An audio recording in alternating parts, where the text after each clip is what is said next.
India की एक और अचीवमेंट हमारे सामने आई है। 7000 की रेंज से उन्होंने अग्नि 5 लॉन्च किया है। पिछले जितने भी मिसाइल्स थे उनके अंदर स्टील का बहुत ज्यादा यूज हुआ था, जिसकी वजह से उनका वेट बहुत बढ़ जाता था, मगर अब उन्होंने कंपोजिशन करके बहुत सारे और मटेरियल्स की इसको लॉन्च किया है, जो कहा जा रहा है कि पिछले तमाम मिसाइल्स को मात देने वाला है। किस तरह देख रहे हैं आप उनकी अचीवमेंट? जब भी कोई वो नई टेक्नोलॉजी लाते हैं उसमें बहुत सी चीज़ें सामने आती हैं। सबसे बड़ी उनकी एक चीज़ नज़र आई है कि मेड इन इंडिया का जो ठप्पा है ना, वो बहुत मतलब कि उनको सपोर्ट कर रहा होता है। इसी चीज़ को आप कंपेयर करते हैं पाकिस्तान में मेड इन चाइना, ठीक है। और ये भी जो चीज़ इन्होंने इस पे काम काफ़ी सालों से हो रहा था, लेकिन उनकी बहुत बड़ी एक अप्रोच रही है, बहुत बड़ी एक स्ट्रगल रही है इस चीज़ के पीछे कि जब चाइना के साथ इनकी झड़प हुई है बोर्डो एलओसी के ऊपर, तो फ़ौरन ही उन्होंने रातों रात इस चीज़ को लॉन्च कर दिया और उनको दिखाया है कि हमारे पास ये चीज़ है और हम लोग ये कर सकते हैं। बच के रहना, लेकिन हम करेंगे नहीं, हम पीस आते हैं। तो मिसाइल टेस्ट किया है जो 100% सक्सेसफुल रहा है। इस मिसाइल को जो टारगेट दिया गया, जो पैरामीटर्स दिए गए, वो इसने अचीव किए हैं। इसने 5500 किलोमीटर की जो है दूरी तय की है। क्या कहेंगे इंडिया की कितनी बड़ी कामयाबी है? इस वक्त पूरी दुनिया में इस मिसाइल के चर्चे हो रहे हैं। वो चाइना पर अटैक करने की कोशिश कर रहे हैं और चाइना दुनिया का ये दूसरे नंबर पर सुपर पावर है। अगर वैसे तो वो अमेरिका को सुपर पावर कहते हैं, लेकिन मेरी नज़र में चाइना है, क्योंकि चाइना एक वक्त ऐसा था कि उन्होंने पाकिस्तान से कर्जा लिया था। अभी देखिए दुनिया में वो पीक पर है। हर चीज़ यहाँ पर चाइना की है। जो आपने माइक पकड़ा ये भी चाइना का है, मैंने जो कपड़े पहने ये भी चाइना के हैं। तो कोई ऐसी चीज़ नहीं जो चाइना ने नहीं बनाई हुई। इसलिए इंडिया की कोई इतनी बड़ी कामयाबी नहीं कि उन्हें 5,500 किलोमीटर का वो जो टारगेट उन्होंने अबूर कर दिया, कोई इतनी बड़ी बात नहीं। चाइना के लिए कोई बड़ी बात नहीं है। आप चाइना को अभी पता चलेगा, वो ये एक हफ्ते बाद उनके साइंसदान इतने तेज हैं कि वो एक महीने के अंदर वो हजार वाला भी बना देंगे। आपको क्यों लग रहा है ये मिसाइल जो है चाइना के लिए टेस्ट किया गया? देखें आजकल ना उनकी झड़पें चल रही हैं कुछ। पाकिस्तान में तो वो इस तरह वो है कि वो हमारे भाई हैं, हम कई सालों से एक साथ हैं, लेकिन उनकी आपस में नहीं वो बनती। वजह यह कि वो जो इंडिया है वो अमेरिका के साथ लिंक्ड है। अब देखिए हमारे वज़ीर आज़म पास जो गुजर गया है, उसने कहा एब्सोल्युटली नॉट। अब उसके तासुरात ये हैं कि आप और मैं अब हम यहाँ पर बुरे हालात हो गए हमारे, तो हम सब जानते हैं इसके बारे में, और बॉल न्यूज़ से बहुत ज़्यादा इसके बारे में बताया भी है।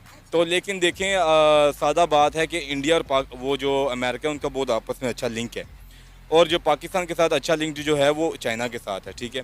इसलिए लेकिन उनकी झड़पें भी वो आपस में पसंद भी नहीं करते। जो सीधी स्ट्रेट फॉरवर्ड बात उनकी चीज़ें यूज़ करते हैं, और इन फ्यूचर लगता है कि उनके हालात और ज़्यादा मतलब कुशादा होंगे, ख़राब हो जाएंगे। अच्छे तो नहीं कह सकते, ख़राब हो जाएंगे, ठीक है। जैसे पाकिस्तान के साथ वो कभी हमारे फौजियों को मारते हैं, कभी वो इनको मारते हैं। इस तरह हालात और ख़राबी की तरफ जा रहे हैं, और मुझे लगता है ये और ज़्यादा ख़राब हो जाएंगे। अच्छा, ये जो मिसाइल है ये तो काफ़ी अरसे से अनाउंस किया गया था कि ये 15 दिसंबर को जो है टेस्ट किया जाएगा। तो आई डोंट थिंक सो कि ये स्पेशली जो है चाइना को डराने के लिए इंडिया की जानिब से जो है मिसाइल टेस्ट किया गया है। उसके बावजूद भी अगर आपको लगता है ऐसा, तो मैं कुछ कह नहीं सकती। अच्छा, मुझे ये बताएं कि अभी जो इस वक्त इंडिया और चाइना के दरमियान मामला ख़राब हुए हैं, क्या लगता है ये मामला आपको किस तरफ जाते हुए दिखाई दे रहे हैं? पहली बात तो ये है कि आजकल वो जंग नहीं कि आपने तलवारें निकालनी और आपने जंग करना शुरू कर देनी है। आजकल जंग है मीडिया की, आजकल जंग है ये आपके साइबर सिस्टम की। मैंने पहले आपको बात की है कि इंडिया जितना मर्जी वो मतलब टेक्नोलॉजी अपनी तरफ से बनाने की कोशिश करे, वो चाइना को डिफीट नहीं कर सकता। उसको डिफेंड करने के लिए उनको पावर चाहिए। चाइना के पास वो पावर है, और वो इन फ्यूचर भी वो अगर वो चाहें तो वो बड़े सिस्टम के साथ उनको रोक सकते हैं, ठीक है। इसे टेक्नोलॉजी का दौर है आजकल आपने हराना है तो टेक्नोलॉजी आपके पास होनी चाहिए, ठीक है। तो टेक्नोलॉजी तो इंडिया के पास भी बहुत है। इंडिया दुनिया की 5वीं बड़ी मौशियत बन चुकी है, और अगर चाइना के साथ हम कंपैरिजन करें तो ठीक है चाइना आगे है, लेकिन इंडिया भी कम नहीं है। ये बात तो मुझे पता नहीं थी। ये तो आपने मुझे बताई है कि देखिए ये बातें ही हैं, लेकिन इन फ्यूचर ये फ्यूचर बताएगा कि देखिए कौन आगे है और कौन पीछे है। और हमें पता है कि जी चाइना जिंदाबाद है, मेड इन चाइना। मैंने आपको बताया कि हर चीज़ आने वाले वक्त में मेड इन। आपने इस वक्त चाइना के कपड़े पहने हुए, इसलिए लगता है आप चाइना की फुल ऑन साइड ले रहे हैं। नहीं बाजी, सारा कुछ चाइना से नहीं है। मतलब कुछ मेरे अपने भी कपड़े हैं, पाकिस्तानी है, लेकिन वो मैं कि चाइना क्योंकि हमारे भाई हैं, हमारे दोस्त हैं, और उन्होंने पाकिस्तान को हमेशा सपोर्ट किया, इसलिए मैं चाइना की सपोर्ट सिर्फ इस बात से सपोर्ट नहीं करा कि उन्होंने पाकिस्तान को सपोर्ट किया। टेक्नोलॉजी के लिहाज से वो आगे हैं, ये इसको कोई रद्द नहीं कर सकता कि जी वो ऐसा नहीं है। अच्छा, ये कब मामला ठीक होंगे इनके आपसी? मतलब इस वक्त 3 मुल्कों की आपस में लड़ाई चल रही है, इंडिया और चाइना की, पाकिस्तान और इंडिया की। तो इनके आपसी मामला जो है कब बेहतर होंगे?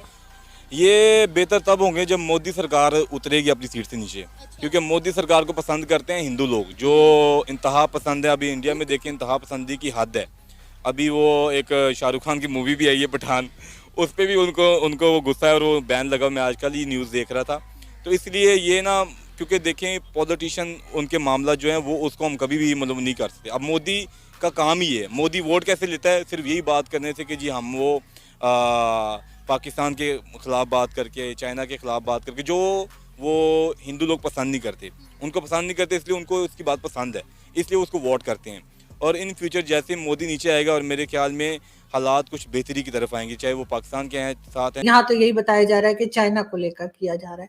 क्या कहेंगे आप, ये क्या है और ये मिसाइल क्या है और किस तरह से आप लोग इसको मतलब चाइना के लिए कर रहे हैं या वैसे रूटीन है? देखिए आरजू जी, शो पे बुलाने के लिए धन्यवाद। और सबसे पहली बात तो ये है, only power can ensure peace. जब तक आपके पास पावर नहीं है आप पीसफुल हो ही नहीं सकते। और उस पीस को इंश्योर करने के लिए जो भी आपको करना पड़ेगा, जैसे कि आपको करना पड़ेगा as a independent country, as a sovereign country with independent foreign policy, आपको करना पड़ेगा। आपको याद होगा जब हम ये मिसाइल टेस्ट करने की कोशिश कर रहे थे तो वो चाइनीज स्पाइस शिप आती जाती रहती थी।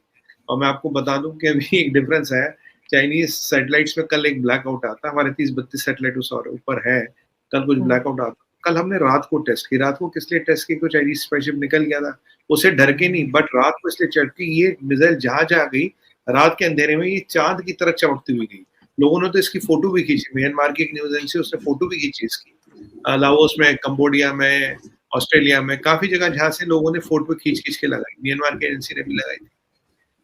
इस पे 5000 किलोमीटर से जो आगे मिसाइल आप भेज पाते हो वो ICBM कहलाती है, इंटरकॉन्टिनेंटल बैलिस्टिक मिसाइल। तो उससे कम की जो होती है बैलिस्टिक मिसाइल होती है, they may not be qualified as intercontinental. और इसमें एक जो बॉम्ब्स को डिप्लॉय करने का सिस्टम वो MRIV है, जो मल्टीपल रीएंट्री व्हीकल्स के थ्रू आप बॉम्ब को डिप्लॉय कर सकते हो, मल्टीपल वॉरहेड्स को डिप्लॉय कर सकते हो। तो कल and nuclear capable ICBM with MRIV system we have become the 4th country in the world to have this capability. ये कैपेबिलिटी भी रशिया के पास है, भी अमेरिका के पास है, चाइना कहता उसके पास है पर कुछ खास उसका डेमोन्स्ट्रेशन किया नहीं है। और अगर माना कि चाइना के पास है भी तो we are the 4th country to have that. और इस टेक्नोलॉजी के बाद, और ये समझिएगा, it's not ICBM, it is ICBM capable of carrying nuclear warheads with a MRIV capability. MRIV में क्या है कि जब मिसाइल ऐसे जाती है, फिर एटमॉस्फेयर में ऐसे जाती है, फिर ये एंटर करती है, जो उसका टर्मिनेशन फेज होता है। टर्मिनेशन फेज में मिसाइल में 2-4 खसूसियतें जो इम्पोर्टेंट है। सबसे पहले मिसाइल को लाइट वेट किया गया है और इसका 50,000 किलो इसका वजन है। इसके अलावा इसमें 3 फेज का सॉलिड इंजन है, thrust to weight ratio improve किया गया है, और पहली बार ही ICBM की कैटेगरी में तो आई गई है। और MRV का मतलब क्या कि जब ये टारगेट को एक्वायर करे, मान लीजिए बेजिंग टारगेट है या चाइना टारगेट है, तो बेजिंग, शंघाई, नानजिंग, चंगडू, गुंगझौ, इन सब पे ये मल्टीपल वॉरहेड्स गिरा सकती एक बार में। ये नहीं कि एक मिसाइल एक वॉरहेड, एक मिसाइल मल्टीपल वॉरहेड्स। और जब वॉरहेड आएगा नीचे, उसकी स्पीड होगी मैक 24। तो मैक 24 पे किसी भी चीज को इंटरसेप्ट करना ऑलमोस्ट इम्पॉसिबल। तो आपने ऊपर यहाँ इंटरसेप्ट कर दिया, इस फेज में जो एटमॉस्फेयर में ऊपर चल कर पाओगे। आगे अगर ये आ गई, मतलब कंज्यूम करता है इस पे अपने जो डिफेंस पे, तो इस तरह के वो तजर्बात करता रहता है। ये बहुत अच्छी उनकी एक है ठीक हो गया। अच्छा सर, अगर पाकिस्तान की बात की जाए तो हमारा भी आधे से ज़्यादा बजट जो है वो डिफेंस के सेक्टर में लगता है, बट फिर भी आप क्या कहना चाहेंगे न्यूक्लियर वेपन्स पर, न्यूक्लियर टेक्नोलॉजी के बारे में पाकिस्तान और इंडिया का कंपैरिजन कैसे हो सकता है यहाँ पर?